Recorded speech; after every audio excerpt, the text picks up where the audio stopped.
In this week's show, it's all about Christmas. We talk about planning for 2016, running ads over Christmas, and how to make sure that you start next year with heaps of momentum.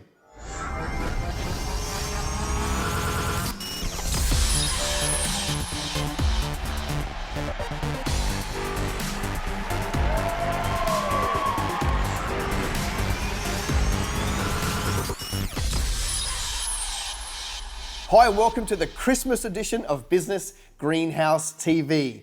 I love this time of year, got a little bit of the hat going on, got the white and red cufflinks just for you.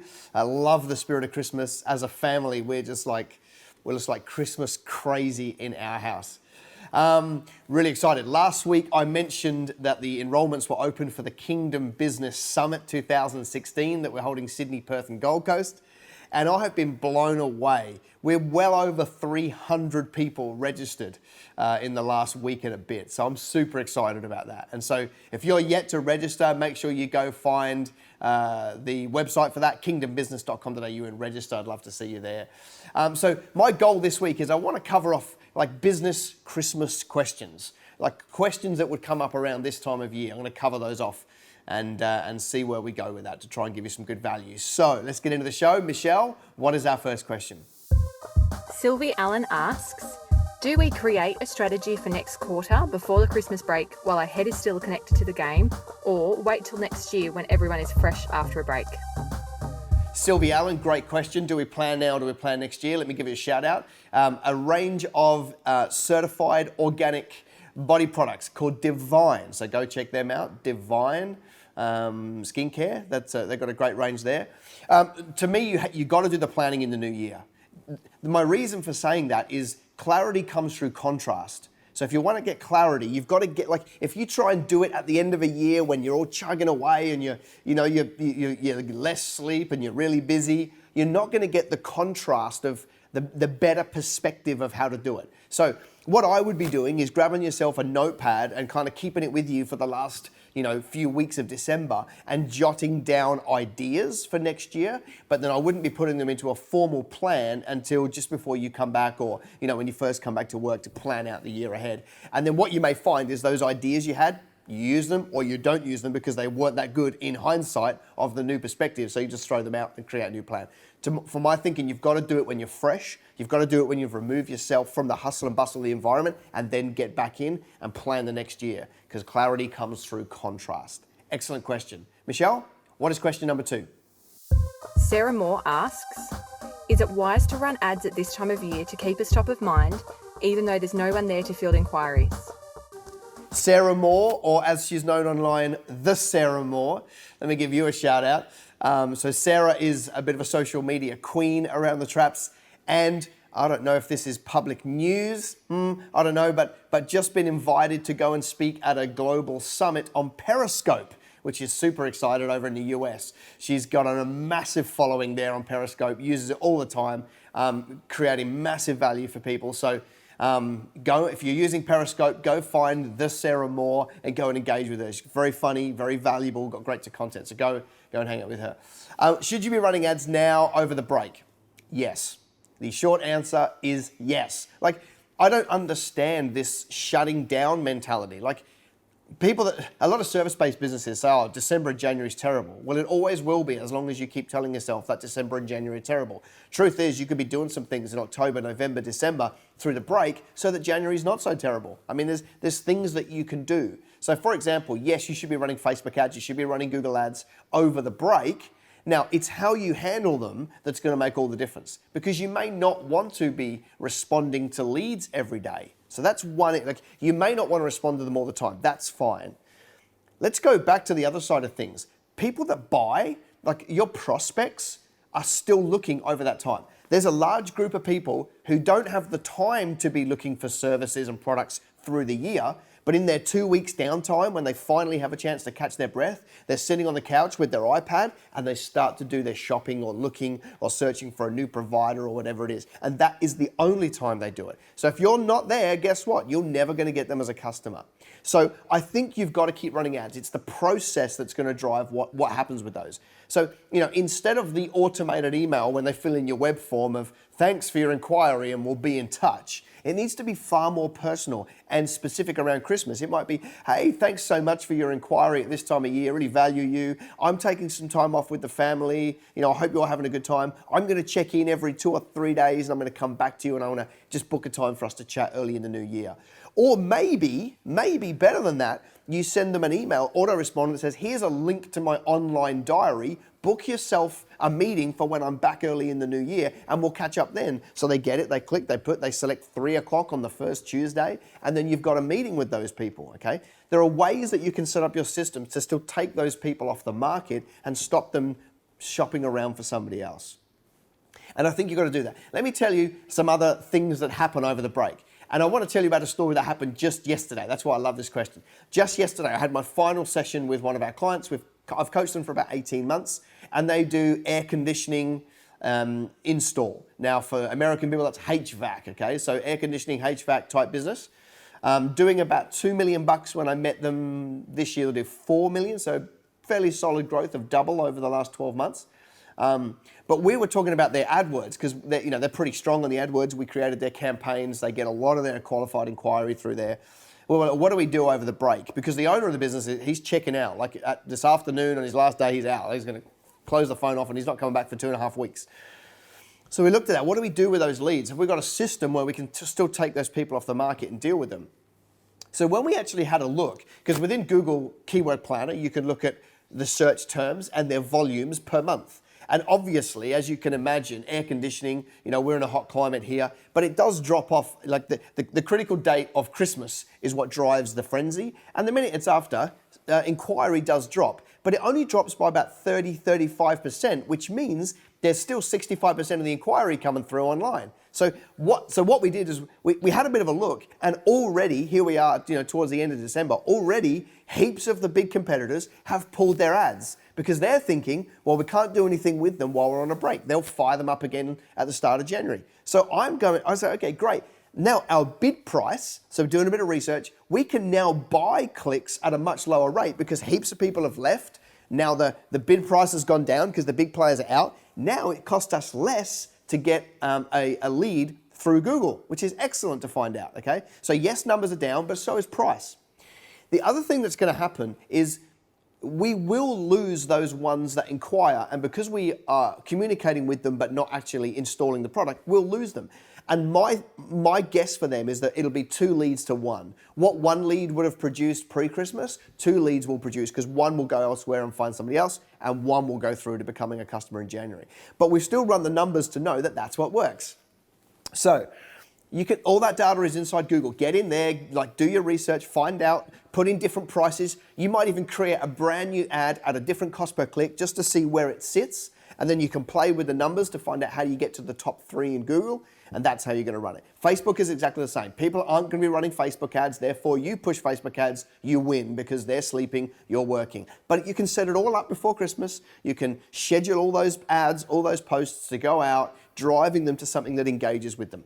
Now, if you're a small business, okay? If you're a big business, what we did with the air conditioning company was we created a process that made them feel really special for inquiring, but then we flipped them to the sales manager who has agreed to be paid for 2 hours every 3rd day to go and reply to these people to book them in for January, okay? So because he's a commission-based salesperson, he's put his hand up to say, yes, I'm happy to do a little bit of work every 3rd day over the break because I want my sales to be there in January. So from a business perspective, we don't dip, we'll just keep going because the salesperson is going to manage it. The bigger the team, the easier it is to hand this stuff out. You can get somebody else to manage the phone. When you're on your own, you don't have that luxury. But also when you're in startup phase, I think you do need to find that time where you might go, okay, 1 hour in the middle of the week, I'm going to reply to all my inquiries, then I'm going to close my computer and go back to playing with the kids, okay? You may have to have that time that's in there. You don't want to be sitting by the phone all Christmas because you're not going to get a break, but you may just cut out one specific time, tell the family this is what I'm doing, and reply to it at that moment, and keep the momentum going ready for January. But let me summarize all of that by saying, you stop hypothesizing about what will or won't work, because the conversation everybody's having, what do I do with my ads? What do I do with my marketing? If you don't know, you don't know. Stop crystal balling. This is your year of test and measure.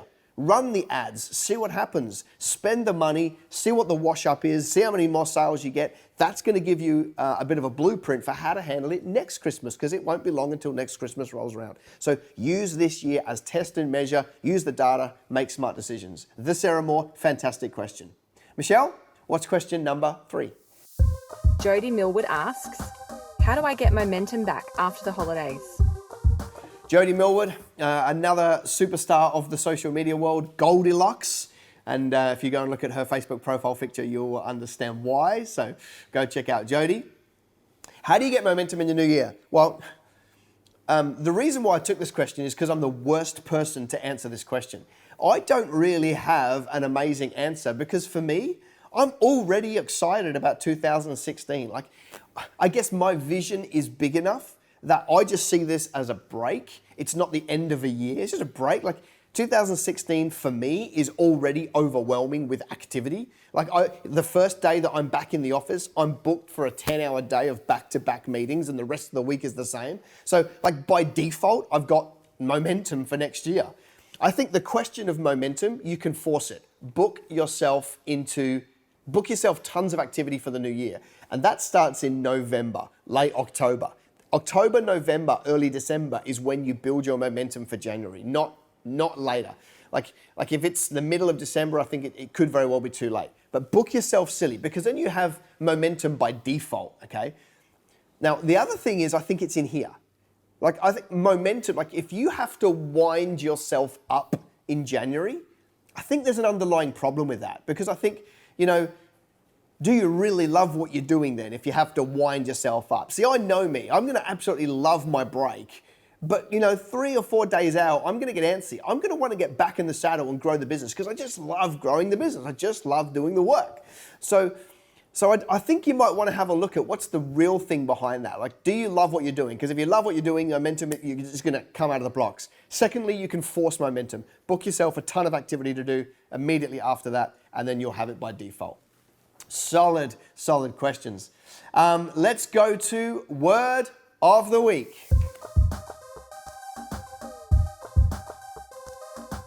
This week I want to take you to Proverbs. We've done quite a few Proverbs in a row now.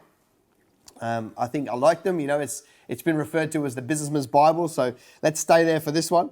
Proverbs 23:4. Do not wear yourself out to get rich. It goes on to say, do not trust your own cleverness, but cast a glance at riches. They're going to, grow wings and fly away type thing. But I want the first bit, do not wear yourself out to get rich. So, here's me. I'm like all hustle, go mad, work really, really hard. But my hustle is different to the world's hustle.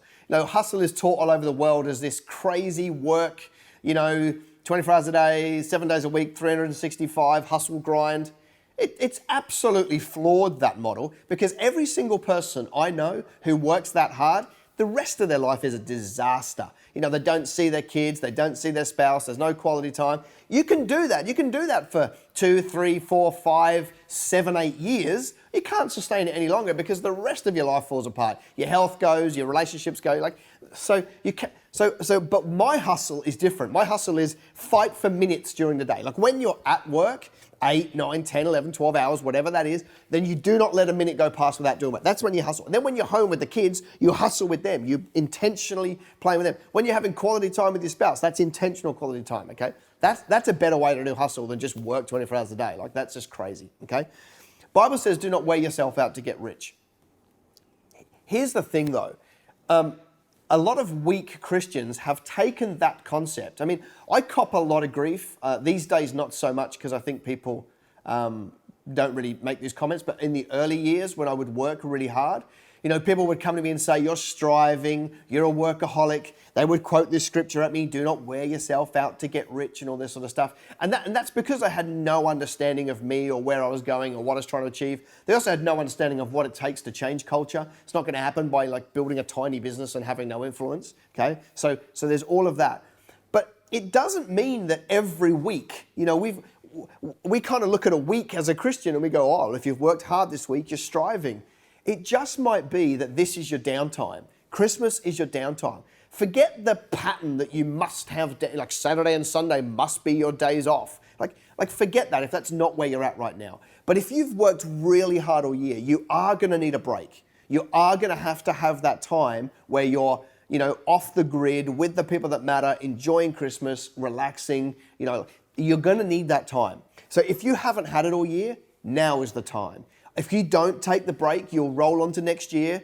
It'll have worries of its own. It'll be a massive year, and then you run the risk of burnout, or you just can't be bothered anymore. You've got to take a break. If you don't have balance during the week, that's fine, because that's not how your life's set up. But you've got to find that time somewhere. And so if you haven't had it, like if you've been really busy this year, now has to be the time, because you cannot wear yourself out to get rich. If you think you can hustle all year and then hustle all the way through Christmas and then hustle all the way through next year, it's only a matter of time before all the wheels fall off, okay? Because that's not how we were designed, okay? Hustle really massively for 50 weeks of the year, take 2 weeks off, complete downtime, okay? But now, like if you haven't had it, I want to ask you that now is your downtime. Take the time, throw the phone in the corner room, schedule posts if you're worried about content, schedule those to go out, throw the phone in the corner room, go and push the kids on the bike, go to swim, go and do the thing, skiing if you're in, North America, like go and just have fun. You're going to need it. That's where you're going to get the clarity, to get the contrast, to be a better planner for next year, like in question 1, okay? Do not wear yourself out to get rich. If you haven't had much of a break, please, I urge you, take this time. So that's my word of the week, and I got my new cup. Today's show was brought to you by English Tea, because I just received a Christmas present. Keep calm and drink tea. So if you're having a bit of crazy time, if family are getting to you a little bit over Christmas, keep calm and drink tea. It fixes nearly everything. I've really enjoyed doing this show this year. This will be the last one before Christmas. There will be one that comes out between Christmas and New Year for you, but this will be the last one here. I've certainly enjoyed it. Remember the reason for the season, Merry Christmas with a capital Christ. He is what it's all about. And take the time in the busyness to acknowledge that it is all about Jesus. And the other stuff is fun, and the other stuff is enjoyable, or the presents, or the food, or the fellowship. But ultimately, right at the center is our Savior, and that's ultimately important. So from my family to yours, have a Merry Christmas, and I'll catch you in the new year. Bye for now.